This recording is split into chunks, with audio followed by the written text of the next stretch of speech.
Hey there viewers, and welcome back to the Self-Made Auto Channel. Got us the 2020 Chevrolet. It's the Equinox. It's got a problem with its lights. And the lady's had it at the dealer a couple times now to try to get this resolved, and there's been no resolution as of yet.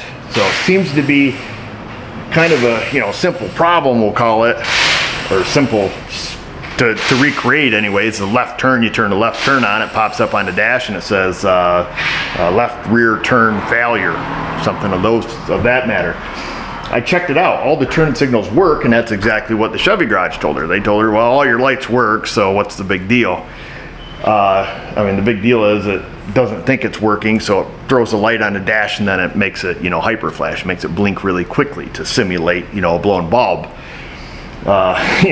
We have a computer now that simulates a $3 flasher, but hey, whatever. I kicked the four ways on, I checked all the lights on the car, everything does work, except, the computer's not recognizing that left rear light working. So, she took it in, for that, went in a second time to have it, repaired, and basically it sounds like how she's explaining to me is that they just don't want to work on it. I don't know, because it's old, it is 4 years old, it's out of warranty, and I think she got the whole, wiring harness quote. That's code word from the dealer as we don't know what's wrong with it, but we want to scare you out of here. So if you ever go to the dealer and they say, hey, you need a harness, and it's, $8,000, $9,000, $10,000, they were telling this lady that they're going to have to take apart the interior to, inspect the harness. It's just, like I said, just a bunch of crap, and it just ends up meaning we don't know what's going on with it. Anyhow, we got to figure out what's going on with it, because she just wants the car fixed. That's what it comes down to. I just want it fixed, she says. Understandable. And who knows, it may be, taking the car apart to inspect the harness. I don't know.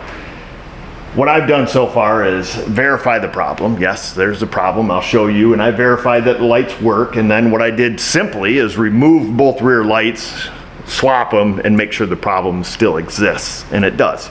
So I won't bore you guys with that. We'll get right into it. I'm going to show you what it says on the dash. We're going to look up some diagrams. We're going to plug the Autel in. We're going to see if it has any codes. I assume, like most GMs, this is body module controlled. And then we're going to take our diagnosis from there. At almost $200 an hour, you would think the dealership would want to look at it. All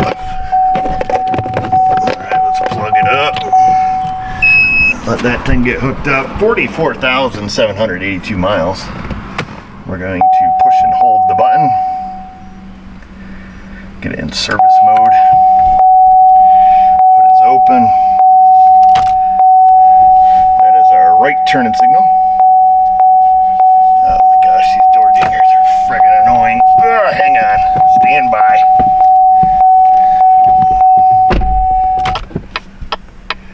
Right turning signal with the flasher simulator sound. Left turn signal.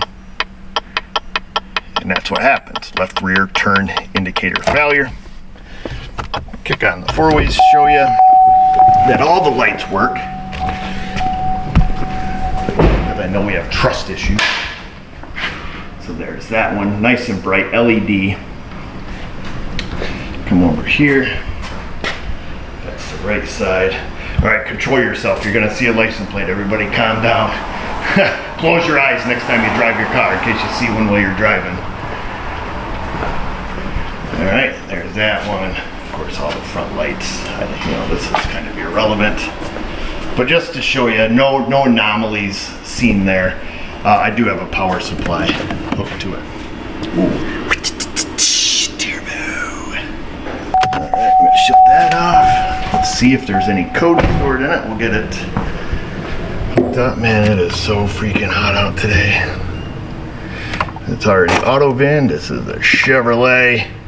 I'm just gonna let it do a full system scan here. See if we give us any clues. What's the 1.5? Holy smokes, we gotta look up the RPO code because it has a choice of 1, 2, 3, 4, 5 different transmissions it could be. That's handy. Get our RPO list here. Gotta get down to the R's. I don't know, P, R, where is it? R what? This is an R, or no, we gotta get to the M's. M's are transmissions. The M NH. Mike November Hotel 6-speed. There we go.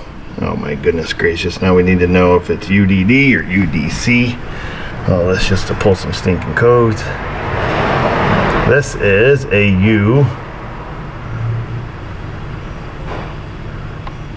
UD7, UDD, U double D's. This baby's got the double D's. Dude, I'm literally gonna punch somebody in the face right now. We need to know what frickin' radio it is. I don't know if any of this matters, but IO Tango, there we go. Come on, is that the last question? It is, thankfully. Hallelujah, that's all we wanted. We want to see basically if there's any codes in the body module. It looks like there is 5 codes. I may have created one unplugging the light, so we have to keep that in mind. PO300, imagine that. Body module, keyless entry, left front tire, right front tire, left rear tire. Okay, so no codes in it for anything to do with the lights. Very interesting. Let's go into the body module.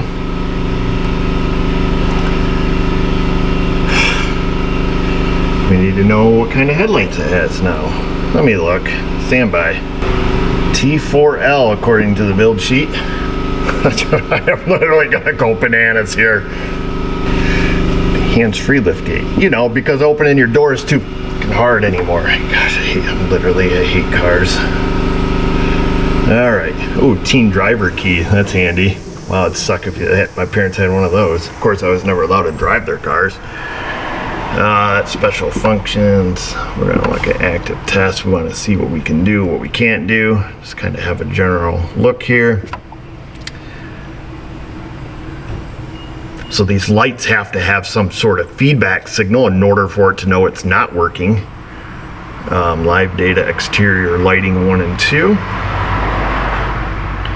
Windows, vehicle access, interior lighting. Okay. We probably should go look at a wiring diagram first and foremost, but I'm just going to poke through some data here to see. So we have left front inactive, okay. So left turn switch, left rear signal stop lamp command. That's interesting.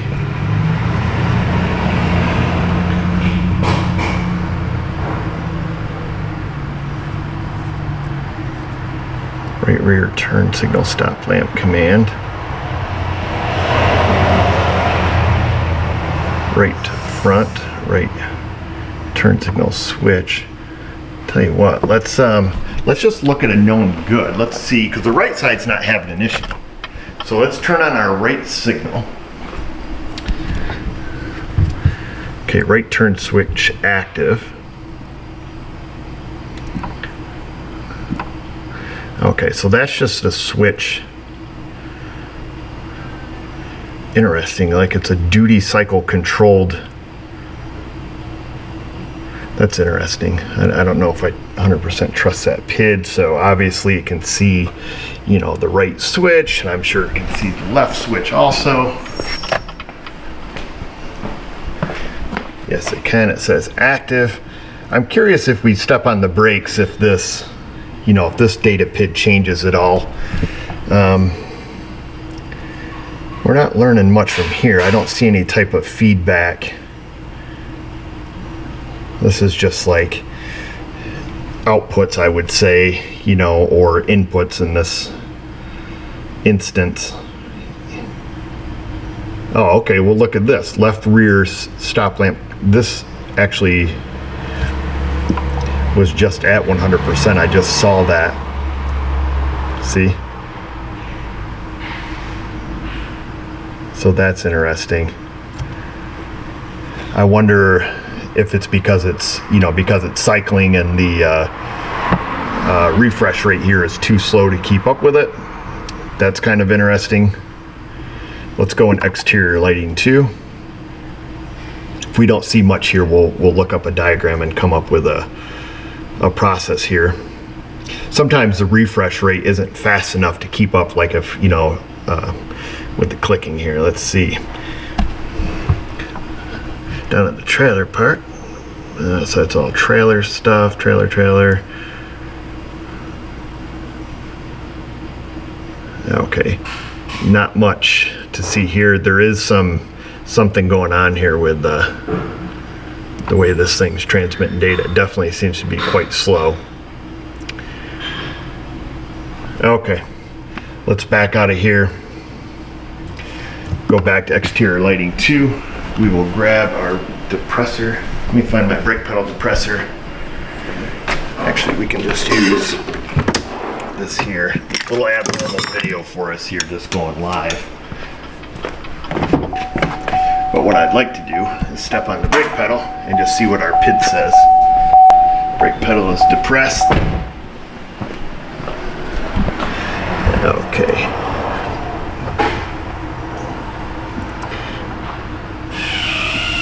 Oh, we came back into the wrong data list here. We want to go to exterior lighting 1. I imagine they'll be at 100%. The rear there. Yeah, so they're at 100%. It's curious. I wonder why they would want anything other than full beans bright. Huh, I don't know. Well, I may be wrong assuming that there is some sort of feedback, but I just assumed that there was. Let's look at the diagram and see how these, how it recognizes whether or not a signal is working.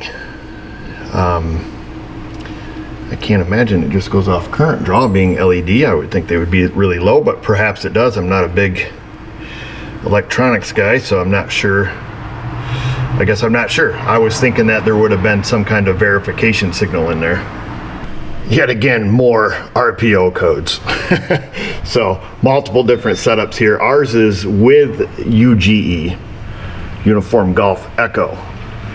That means that is the RPO code for LEDs, and the X88 and the Z88, this means Chevrolet, and that means GMC. Because I did not see either one of these two codes in the build sheet, but I Googled it, and the X88 is Chevy. So this is our diagram, okay? And does this even the lights? Enhance. Okay, tail lamp right. That's not the one we want. Tail lamp assembly left. We have a ground. 890 logic left. Tail stop left outer. And that goes, okay, yeah, and it goes to the body control module. All right, so we were right in our assumptions. I am not familiar. This is obviously a driver circuit.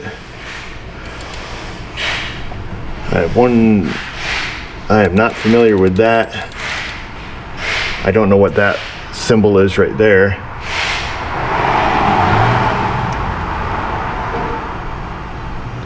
That's our diode.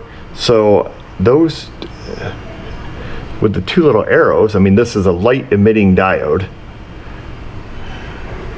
And that has the two arrows on it too, but it's all black.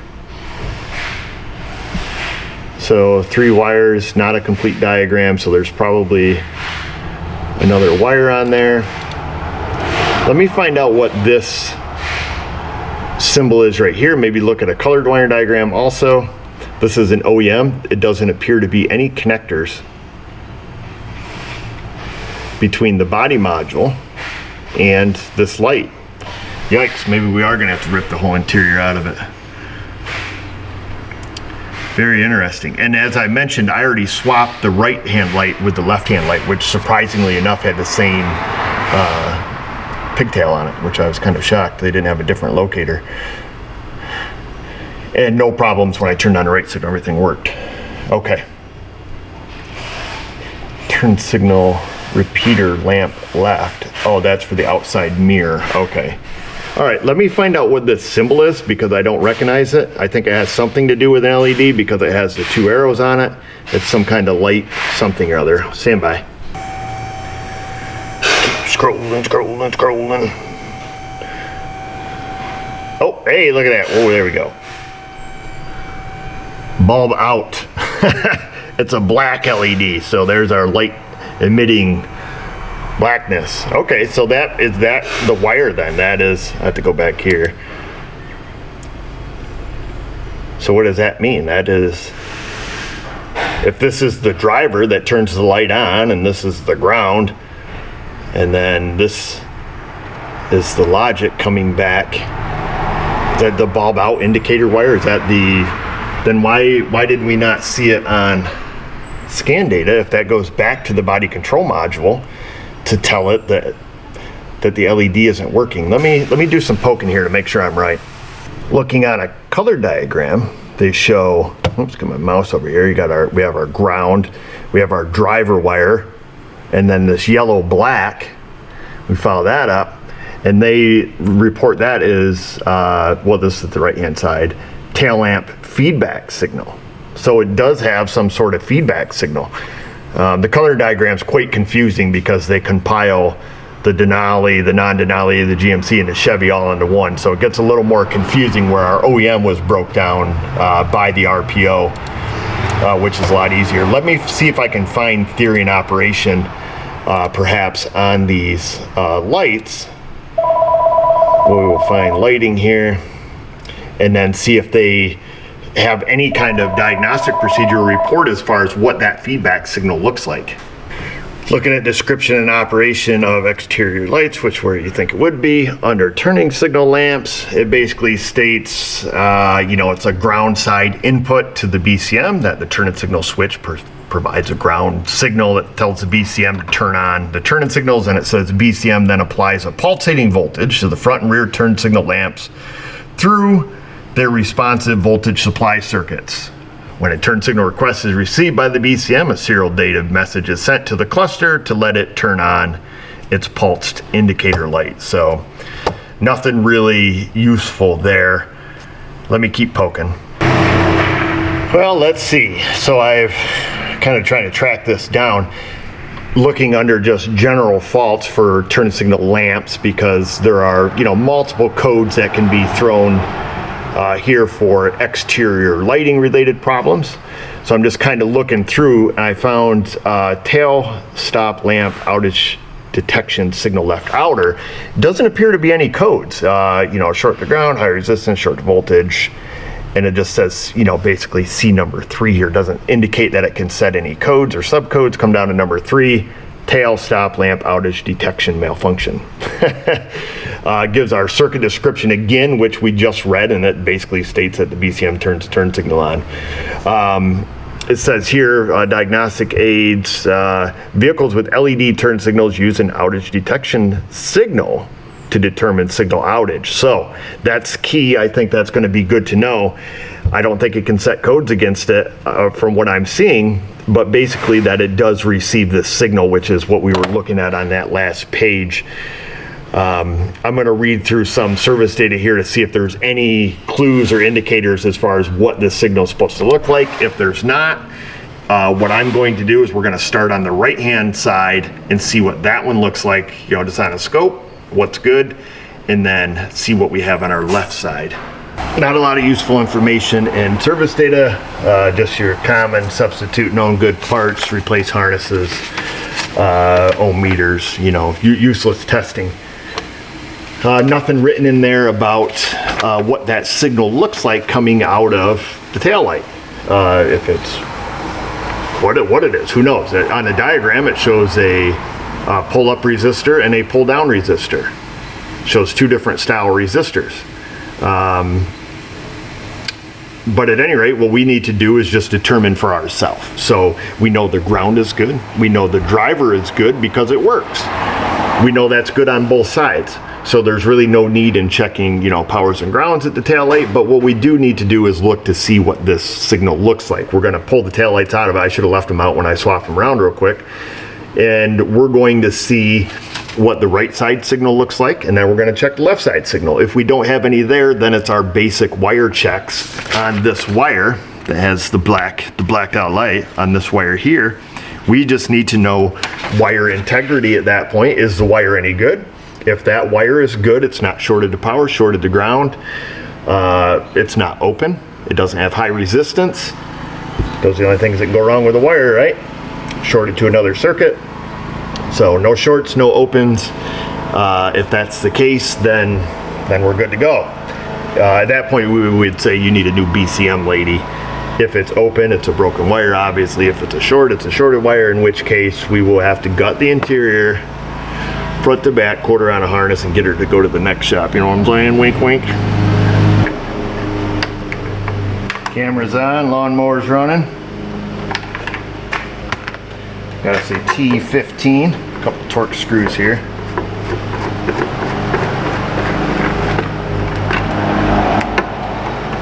It's interesting that this signal circuit or observation circuit, or verification circuit, doesn't seem to have the ability to set codes. We have 1, 2, 3, 4 wires. Let me set this right here momentarily. We're on the right hand side.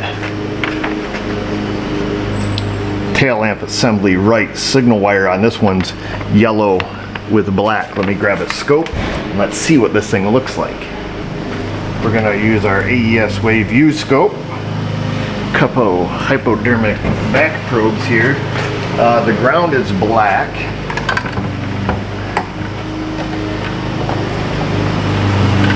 Now well, I guess we'll just leave it plugged in here. We're gonna go backside on the black one, yellow with black, plugged into that, and our signal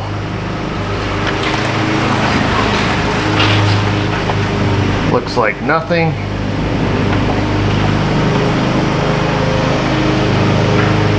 Oh, there we go. Okay.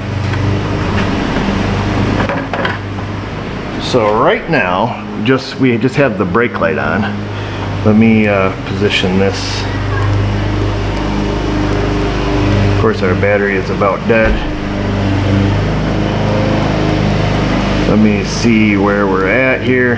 Just bear with me here, folks. Monitors, we're gonna do monitors, and then we want our volts. Average. Okay, so this one looks like it's just sitting there at 13.6 volts, just coming across the top of the screen. Let's slow this down time basis wise because we want to make sure. Okay, so that's it. Let me turn on the turn signal and see if we get any different signal.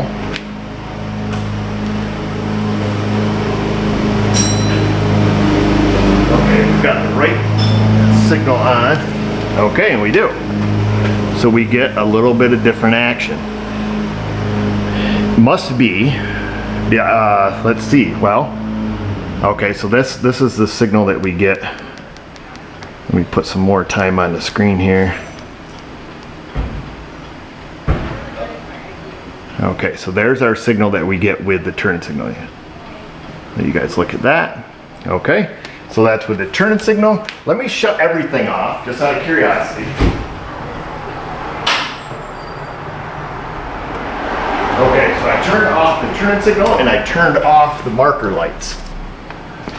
So no marker lights, no turn signal, we have 12 volts present, we have battery voltage present. Okay, let me kick on the, let me turn on the brake lights, just to see. I'm predicting that it will pull the ground. Okay, that's with the brake lights on. My assumption is it's gonna go to ground. And it did, so my assumption is correct. I think I see what's going on here. I think I see what's up, old son. Okay, so that's how that works. When the tail lamp turns on, our signal wire gets pulled to ground. Hence the two. Okay, that's my thoughts. Okay.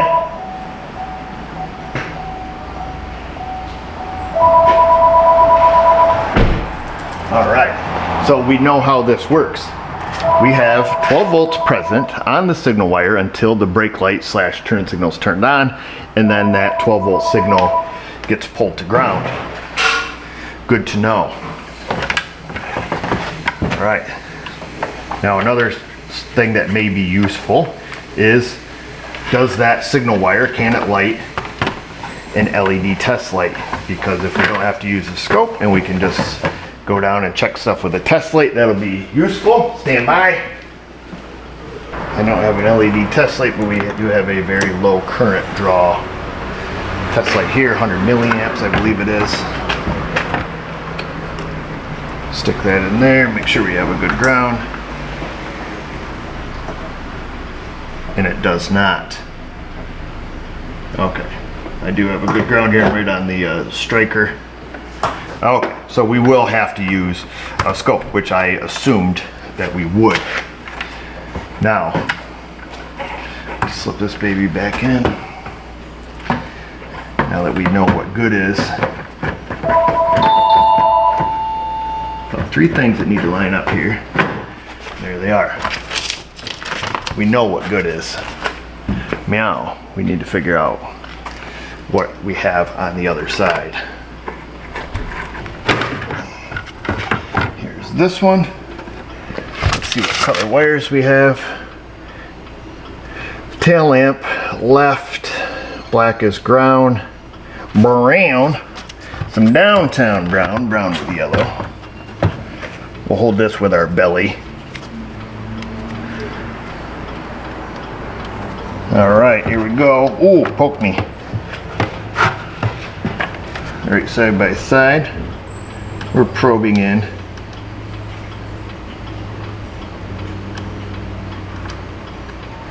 See if we can feel beside that black one. I think we're in.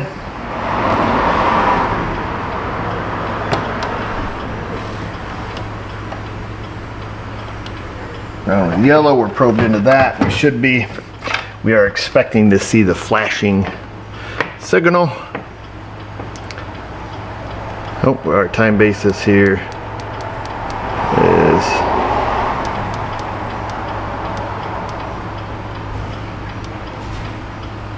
interesting.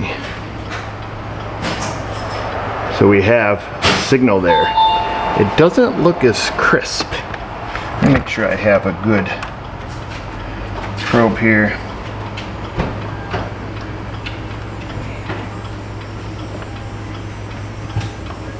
Interesting. I should have left that tail light out.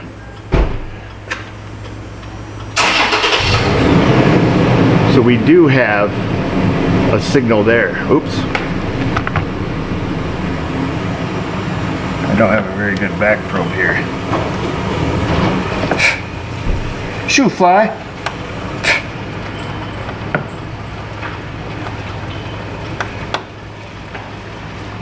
There we go. Wow, what the world. Let me fiddle with this here for a second, folks. So we have a signal, but it's not crisp and clean. Where are you? Can't see you. And it's definitely not hitting its max voltage because we have the battery tender on it, 14 volts at the top of the screen. Our other one there was around 13 something or other. Let me go shut this off and just see where it's sitting in the neutral position, which we would expect to see battery voltage.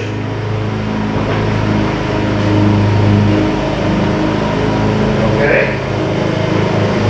Our power supply is still on. You guys can hear me up there. Power supply is still on. What's our average volts here? Stand by. Like zoinks! 10.9 V's up here. That's our average voltage there. 11 volts. Haha. We've got a problem. And it smells like resistance. The pizza resistance! Something is pulling our voltage down, perhaps, or the BCM is done gone. cray on us, because we know from testing over there that we should have battery voltage here until the light is turned on. This is curious. Wanted to test a theory in my very limited knowledge on electronics here. I believe, because this is a pull down style resistor here, that the 12 volts must be supplied from the body module, and then the tail light assembly, which has the logic in it. Think about it, man. Back when I was a kid, our tail lights had 98-cent bulbs in it, and they worked great. And if they didn't, you put a new one in. What was I getting at? Is the tail light assembly must take our 12 volt signal, and that's what pulls it down. That's what pulses it. And to test that theory, I just unplugged it.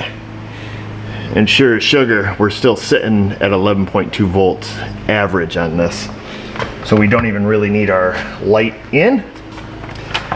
At this point, we know that we either have resistance in this wire. The other thing is we could have had a crappy ground, but Pop ain't gonna let you down, because I just moved my ground over to here and we still had the same reading. So I'm assuming it's a safe assumption to make that we have voltage loss on this wire, either from bad BCM and or a certain amount of resistance in the circuit. We need to weigh up our options here. What's going to be easier? Visual inspection looks like the harness goes down in the bumper cover, down that direction. I'm going to get a flashlight. I see it appears that somebody's already been back here, because I see this thing was laying down there. So perhaps the Chevy garage already started the rip and tear, which we're not going to do. The likelihood of this wire having an issue somewhere throughout the panels here is pretty low. Not impossible, but pretty low.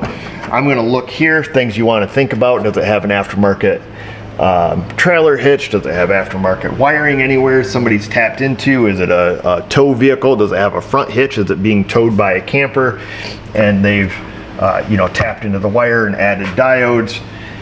These are things that I think about. So I'm going to look over that stuff. I'm going to look here, see where this wire goes. We might just do visual inspection. And the next best step, I think, would be let's verify wire integrity. And to do that, it's where is the BCM? Where does it live, and can we get to it? Oh boy, tornado, we're out of here. So visual inspection, I see, I should put the car in lift, but I see the harness goes down in that direction. I assumed it probably popped in the harness, or it popped in there somewhere, but it looks like it runs straight down and doesn't take a dive into there. And I got out the old sleeping mat here. Ugh, what's this? I'm suffering from a knee entry. Car's been Z-barted. Pretty well totals this thing. I wouldn't put a nickel into it. I see the harness here, and I noticed it runs real tight to that body there. So Pop got his fingers up in there and wiggled that around, and I don't see any green crusties there. However, when I was looking, oh wow, listen to this guy. I'll turn my light back on. I was looking, where's the harness go? Uh-oh, what do you see there, Pop? Enhance.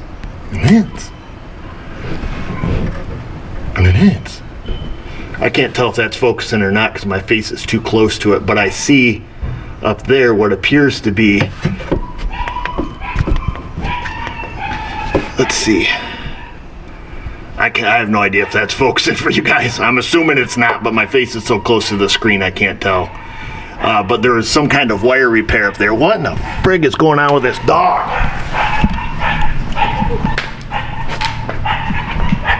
Somebody beating their dog. Somebody need to be shot. Oh, it's just a dog in a car who's a little anxious for their owner to come back. Okay, we don't have to go shoot anybody, so that's good. Let's get this thing up in the air. I can't see that close to my face, and I'm assuming that wasn't in focus. But I see some corrosion. I wonder if the old girl's been wrecked. What a wreck. I don't know. Usually if a body shop's gotten after it, usually it's pretty obvious between the orange peel and the runs and the aftermarket parts. Usually you can tell. I don't see any tape lines, but we'll see. Let's get her up, see what's going on.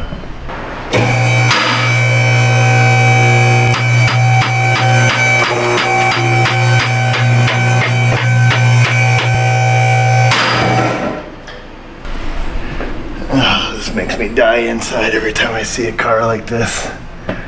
Have a good look, folks. It's already halfway through its death sentence. Where were we looking? We were back here, and we were looking. Wow, it's so confusing getting on the lift from being. Okay. But, oops, I gotta flip my screen around so I can see you. Hey, there you are. Enhance. Enhance. Oh yeah, I think we're focusing now, baby. The old crimp and seal connector. Eat your heart out, Ivan. That's what it looks like. Looks like she got the old double poke from using the wrong tool. Now is that a pass-through connector? And is that even our wire? There's a couple things we don't know.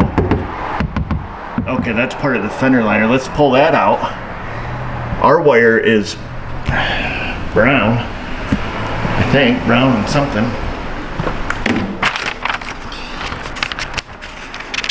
Brown and no yeller. Brown and yeller. I don't think we can see up there good enough. No, all I can see is, oh, maybe it's brown. Oops, sorry. Didn't mean to get you where you can't see. It might be downtown brown. It's got corrosion. If it's not our problem, it's a problem. And it's probably too frigged up to do anything with. I wonder what happened. Is this a, no, that's a GM bumper cover. It's got the old spray on it. That's a GM bumper cover. Let me check out. Or is that a TYC? That's a TYC. Oh boy.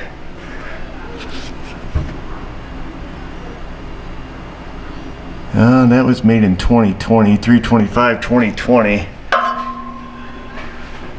Wonder if that upper portion.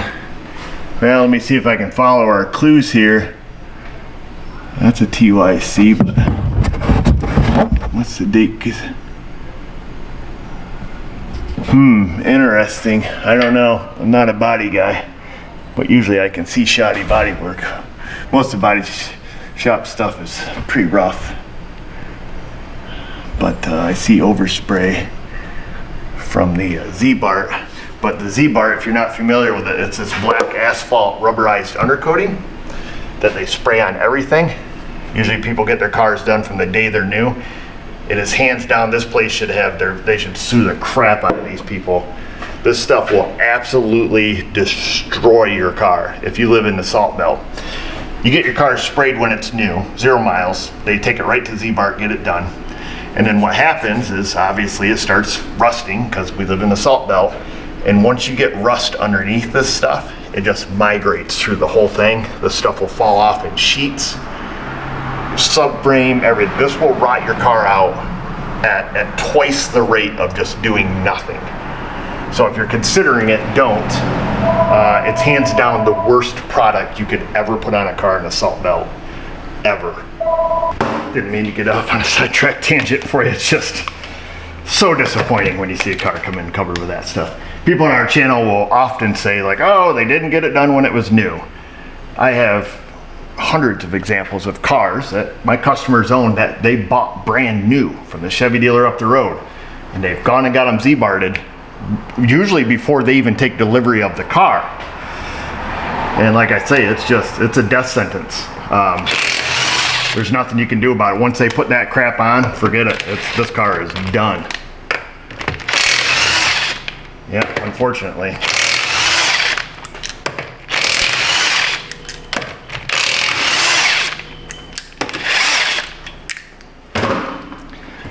I think what we need to do now is remove the inner fender here, obviously. Looks like we have some more T15s, a whole bunch of T15s, some push clips. We'll get this whole thing out of here. It's a two-piecer. Maybe we can just pull the back half back and have a look to see what's going on. What's up, Mrs. O?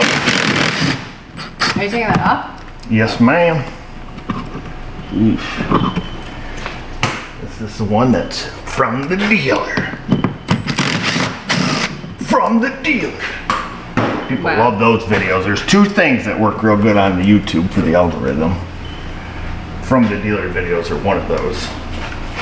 You want to know what the other one is? I can't say it because this is kid friendly. When you show your boobies? Yes, that is the other thing it sells, and you should be thankful, so, that I don't have any of those. No kidding. I'd be rich. What a slut. I'm not a slut. Don't call me a slut. I'm just saying. What a wannabe slut. I was made this way for a reason, because, you know why? Because God knew that I couldn't handle those. No kidding. He said, no, not today. What's in there? Oh, you want to know what's up in there? Oh, careful. Oh, I thought I was going to get you. Oh, yeah. Have a look-see. Ooh, I see it. You know how I found that? Because I've got a big nose. Visual inspection, Mrs. O. I just need to know, is that wire brown with yellow? Hallelujah. Hallelujah, folks. It's brown with a yellow stripe. Guess what? Frickin' dealership gonna pull the whole car apart. Need a screwdriver. I'm gonna walk around over here puffed up. Your lunch is ready. Oh, thanks. What'd you make us? Leftovers. Again? Different leftovers. We've been eating moldy bread for 3 days, woman. At least you have something to eat. I know, I'm thankful. What kind of leftovers?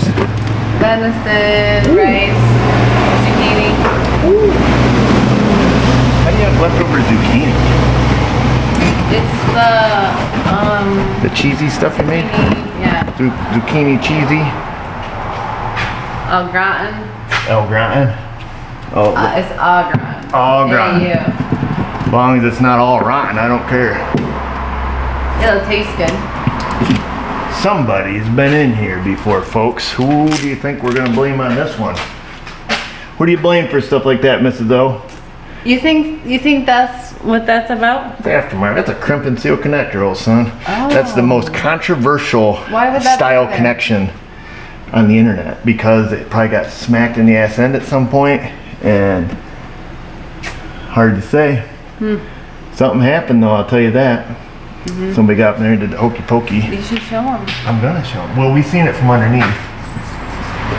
Oh, you already saw it? Well, that's why we were tearing the fender liner out. Oh, this is the money shot. They can't miss the money shot. We ain't got boobies, but we got money shots. You know what you say right before the money shot? It has to do with a chicken and a cow. Chicken and cow. Yeah. Brown chicken, brown cow. Brown. Brown chicken, brown cow. Ah, this one's too tight. I can't do it. Brown chicken, brown cow. Nope, you guys are gonna miss the money shot. There it is. She's all split open. What concerns me? Do I see a bunch of liquid electrical tape? What the world is happening in here? Let's see. Where does this go? It's a big rubber connector, and it goes inside the car, and there's some insulation.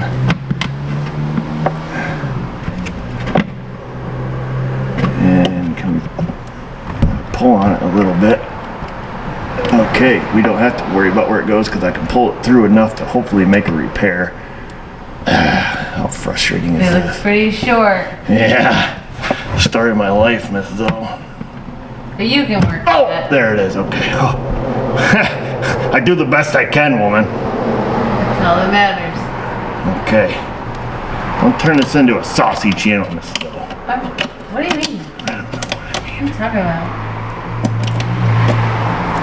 Somebody's been here. This is not GM factory tape How do you know? because they use Tessa tape, which we're about to find out. Tessa? Tessa, T-E-S-A, which is the tape that's underneath this stuff, which I can't tell you what I call this stuff. Black tape? No, I call it Jap wrap, which is super racist to say. Somebody told me. Somebody told me that's what they call it. I'm like, oh yeah, it's that cheap Chinese crap. This is cheap tape. This is not 3M. It's Chinese tape that you call Jap. Jap That's wrap. even worse, probably. I know, but somebody said that one time and it What do you stuck in call it? my Like cheap Chinese tape. cheap chai tape? Don't, you can't, you can't say stuff that sounds, this is 2024, nobody can take anything with a grain of salt. Somebody's been here, I mean, okay, if so it's this is, from China, then so Tessa tape's probably from China too, but it's great. So this is Tessa tape right here. Somebody's I don't know why somebody was in here. That's the part that's peculiar. That's the part that is very peculiar. Maybe. Now we've said racist stuff. Here's my theory. Maybe it was short or something, and it rubbed through. Somebody else found it a long time ago. Then they fixed it, and the fix wasn't great. And now they gotta fix it again. Oh, it's been fixed before, girl. I know, but that's what I'm saying. You lost me. It's okay. You lost me. You weren't listening. I wasn't. There was a leaf or something you were looking at Squirrel. going around. Let's see. I know what we're gonna do. I'm not tearing the interior of this car apart because that's what the dealership said that they had to tear the interior apart to. Or maybe they just said that. Find the harness and to do it, and they quoted her like some obscene freaking number. We visual inspected that MF'er. We got her. I think we can fix that without even tearing into it any further. Here's what's going down, folks. The best way to get up in there and do this is use a barrel connector. These things are super tiny. You make a good connection. Mechanical crimp, okay? We got the wire fly. Going over it with the heat shrink. It's got the gobbly-goo in it. I've extended the wire with a piece of 22 gauge that we have. Like I say, we're gonna slip this over. We're gonna shrink the one end, and then we're gonna crimp the other. I've already stripped this back in here, made the mechanical crimp on it. I'm gonna slide the heat shrink. Like I say, it is adhesive lined. And I'm gonna move the camera back out of the way, and then I'm gonna heat shrink that bad boy on there. And then sucker. I took and crimped this end, and then we'll cut the wire for the length we need and get it in here, and then heat shrink that one.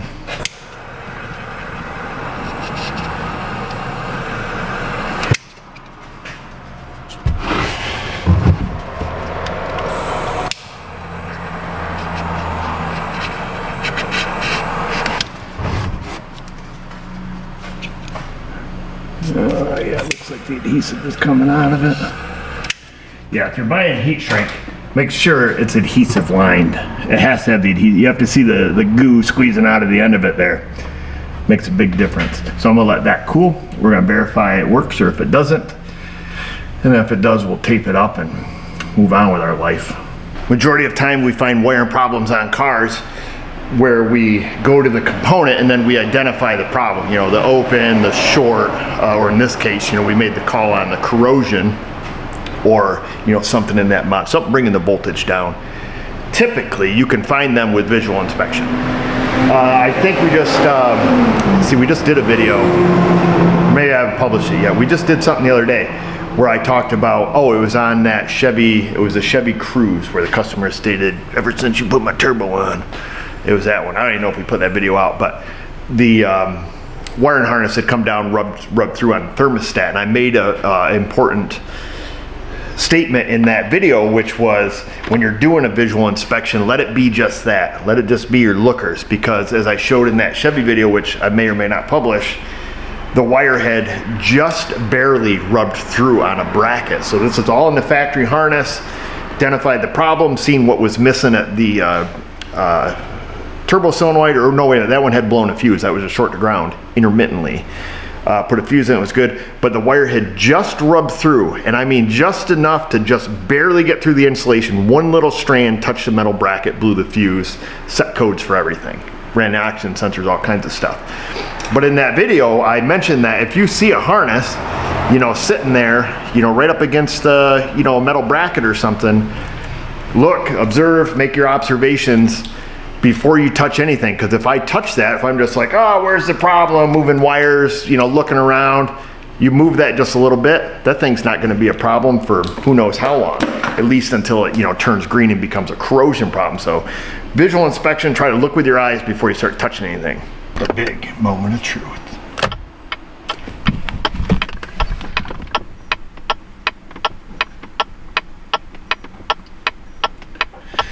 That's it. That's the moment of truth. We got it fixed. And the light still blinks.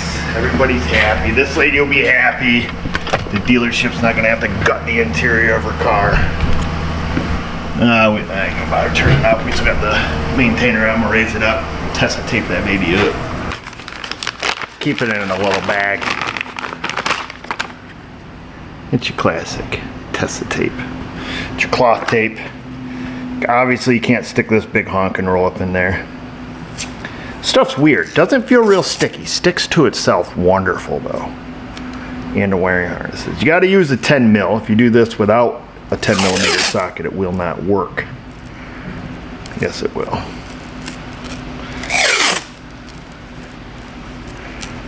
That seems to be enough tape for the job at hand. Get out your knife. Give it a flick. Cut towards your buddy, not your body.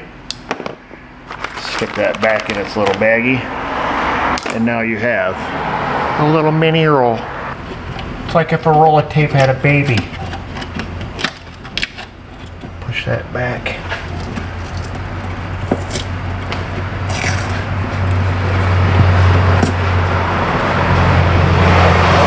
Our add-on wire is a little on the long side, so we're gonna have to do the classic wrap it around the harness trick. Just don't kink the electricity off.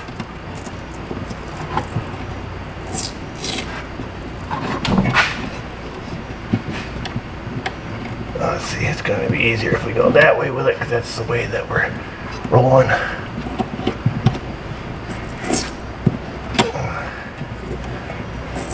Yeah, it makes you wonder about the original repair, like what happened here. Like Miss O said, like why? Who was back here and what were they doing? She gave us some theory. I don't remember what it was. I wasn't paying much attention as usual.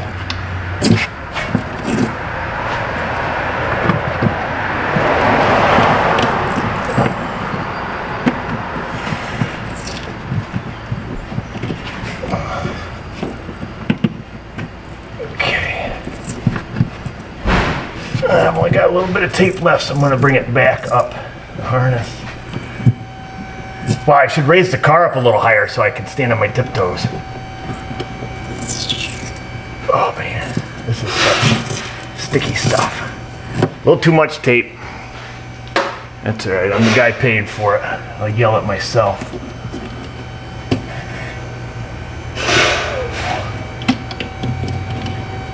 Can't get it up there. We'll chop it off. Okay, there's that. I owe myself 12 cents. Reinstall the poly loom back over it. Probably get some standard 3M tapey to go back over it, which is what I'll do. And I'll put the fender lighter in. So who knows? Who knows what happened? Sometime, at some point in this car's life, it's got a story to tell. Nothing real. Oh, wait a minute. What's this? Oh no, I thought it was some. Yeah, that might be body shop masking tape. Hard to say. You can't always blame the body guy. Yes, you can. So that's it, folks. Pretty easy one here. Visual inspection. Once we figured out how the system works, and that's what you need to know. Besides, you know, my warning against your visual inspection, touching it with your hands, just looking at it until you're, you know, sure you know what you're looking for. I would say that's super critical. And the other thing that's critical is to know how the system works. Like, we've never worked on one of these. We don't know. We know it's a light and somehow it can detect a malfunction. It can detect, you know, lights out. So we need to know, is it doing that through measuring current? Is it doing it through measuring circuit resistance? You know, who knows? Or in this case with an LED, it has this, you know, signal that goes back that says, hey, you're telling me to blink, I'm blinking. We're cool, man. We're brake lighting. We're doing whatever, you know, brake light and blink. That's the only thing it can check. If it can't see that signal, or that signal's outside of its range, which that's what this one was. This was more of a signal performance, if you will, because it was, you know, it just wasn't hitting that upper threshold. So it's kind of bizarre. This has a pretty tight tolerance as to, you know, its failure mode. So that's pretty interesting. I did enjoy seeing that. That was pretty cool. So once we learned that, which we couldn't learn in service data, which how hard would it have been to just write in service data, like, oh, when it blinks, This is what you see on your signal wire. Or how about we add that into, write a couple lines of code. I say that like it's easy to do. I don't know anything about it, but have it so we can see it on scan tool. Feedback voltage, feedback signal, something, watch it go on. That way there we could say, do we have it here? Do we have it there? What's the feedback signal on the scan tool doing? We could have diagnosed this from the driver's seat, but hindsight's 2020. Sometimes you got to figure stuff out. Unfortunately for the dealer, when she had this back twice at our local Chevy dealer, that they couldn't figure it out. They just gave her you need a harness, lady. I hate that when I see that, but we see it so much. Matter of fact, just had a customer come in with a Honda Odyssey that the dealership totaled his car. They literally totaled it. He had a minor collision on the rear quarter. He had that fixed, had the quarter painted, and had the bumper cover put on it, got his car back, the engine light was on. Body shop looks at it, we don't know what's wrong with it, send it to the dealer. Local Honda dealer takes it, they look at it, said you need a harness. You need the whole rear harness, you need everything. It was in a collision here, you need a harness. $8,000, $9,000, something like that. So they sent in the supplemental to the insurance company. Insurance company totaled the car. Says it's deemed unfixable or it's beyond its value. So here's this guy with this new Honda Odyssey that's junk now. And so the guy was smart enough to say, well, can I buy my car back? He bought his car back, pretty reasonable. But now he has a branded car in New York State with a salvage title. And then he brought it here to see if I could fix his harness cheaper than he could replace it. So I brought it here and looked at it. The car didn't need a harness. It didn't need to have anything to do with the harness. It needed a fuel tank pressure sensor. It was just purely coincidental that his engine light came on during, after the accident. So I put a $60-some fuel tank pressure sensor in it, charged him an hour labor, ran it through a full drive cycle, and that's it. He's done. So less than $200, but they totaled this car because of incompetence. And unfortunately, our Chevy dealer, same with this. If they took some frickin' time to just look at it. If I was familiar with this system and knew about it, we would have had 45 minutes into this start to finish, in and out the door. But hindsight's 2020. We had to learn how it worked. I want to learn how your brain works in that comment section, folks. Questions, comments, Insta, Facebook. Sorry about all the story time. And just remember, viewers, if I can do it, you can do it. Thanks for watching.